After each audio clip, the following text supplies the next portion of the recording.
SSC CGL की परीक्षा फिर से विवादों में है। लाखों छात्रों ने फॉर्म भरा, महीनों मेहनत की, दिन रात किताबों से जूझे। किसी ने नौकरी छोड़ दी, किसी ने रिश्तेदारों की शादी अटेंड नहीं की, किसी ने हॉस्टल में बैठकर घर की यादों को कुर्बान किया। लेकिन जब एग्जाम का दिन आया तो सेंटर पहुंचे तो बताया गया आज एग्जाम कैंसिल है।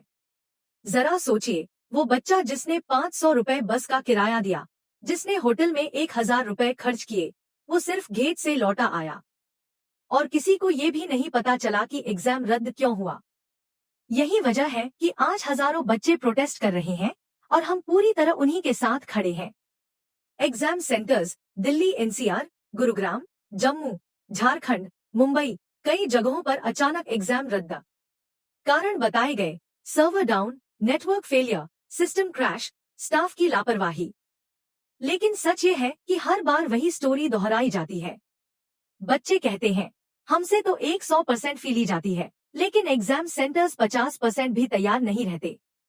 ये पहली बार नहीं हुआ, फेज 13 में भी यही हाल था। बच्चे 200 से 300 किलोमीटर दूर भेजे गए, सेंटर पहुंचे तो सिस्टम बंद, एग्जाम लेट या कैंसिल, कोई सुनवाई नहीं। एक बच्चा बोला, सर हम तो पढ़ाई से ज्यादा ट्रैवल मैनेजमेंट में एक्सपर्ट हो गए हैं। सोचिए कितना दुखद है। जिस उम्र में बच्चों को ड्रीम जॉब मिलनी चाहिए, उस वक्त वो सिर्फ एडमिट कार्ड और ट्रैवल पास के पीछे भाग रहे हैं। एसएससी कहता है एग्जाम सिंगल शिफ्ट में होगा, 100 किलोमीटर रेडियस में सेंटर्स दिए जाएंगे, नया वेंडर लगाया गया है। लेकिन सवाल ये है कि अगर नया वेंडर भी पुराने जैसी गलती करेगा तो उसका नुकसान कौन उठाएगा? वेंडर? एसएससी? नहीं, हमेशा स्टूडेंट्स ही भुगतते हैं। एसएससी कहता है पैनिक मत करो, लेकिन भाई पैनिक तो होगा ना, क्योंकि ये सिर्फ एग्जाम नहीं है, ये लाखों बच्चों की जिंदगी और करियर का सवाल है। ट्रांसपेरेंसी चाहिए, किस वजह से एग्जाम कैंसिल हुआ, साफ साफ पब्लिक नोटिस हो। इक्वल अपॉर्चुनिटी चाहिए, दूर दराज के बच्चों को अनफेयर डिसएडवांटेज न मिले।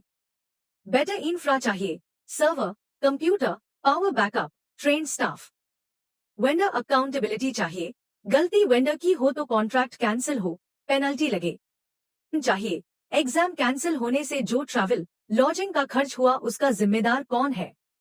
एक छात्रा ने कहा, मेरे पापा डेली वेज वर्कर हैं, मैंने उनके हफ्ते भर की कमाई सिर्फ इस यात्रा पर खर्च कर दी और अब एग्जाम ही नहीं हुआ। क्या कोई इस दर्द को समझता है? स्टूडेंट्स सिर्फ नंबर्स नहीं है, ये वही बच्चे हैं जो कल को देश के अफसर बनेंगे, फाइल हैंडल करेंगे, करप्शन से लड़ेंगे। लेकिन आज इनकी हालत ये है कि एडमिट कार्ड डाउनलोड करते वक्त भी दिल धड़कता है, पता नहीं एग्जाम होगा या नहीं। सरकार कहती है बेरोजगारी घटानी है, पर जब एग्जाम ही ईमानदारी से नहीं होगा तो नौकरी कैसे मिलेगी? ये प्रोटेस्ट सिर्फ गुस्से से नहीं हो रहे, ये उन टूटी उम्मीदों की आवाज है। हर नारा, हर आवाज में वो दर्द है जो किसी सिलेबस में नहीं पढ़ाया जाता। एसएससी को ये समझना होगा कि एग्जाम सिर्फ एक प्रोसेस नहीं, ये करियर का दरवाजा है और उस दरवाजे पर बार बार ताला लगाना बच्चों के साथ धोखा है। आज छात्र प्रोटेस्ट कर रहे हैं, सड़क पर उतर रहे हैं, कल को यही मुद्दा और बड़ा हो सकता है। इसलिए एसएससी और सरकार को तुरंत कदम उठाना चाहिए, साफ नीतियां, बेटर इंफ्रा और स्टूडेंट्स के साथ खुला संवाद। क्योंकि ये सिर्फ स्टूडेंट्स की लड़ाई नहीं, ये देश के भविष्य की लड़ाई है और जब तक सिस्टम स्टूडेंट्स को न्याय नहीं देगा, तब तक ये आवाजें थमेंगी नहीं।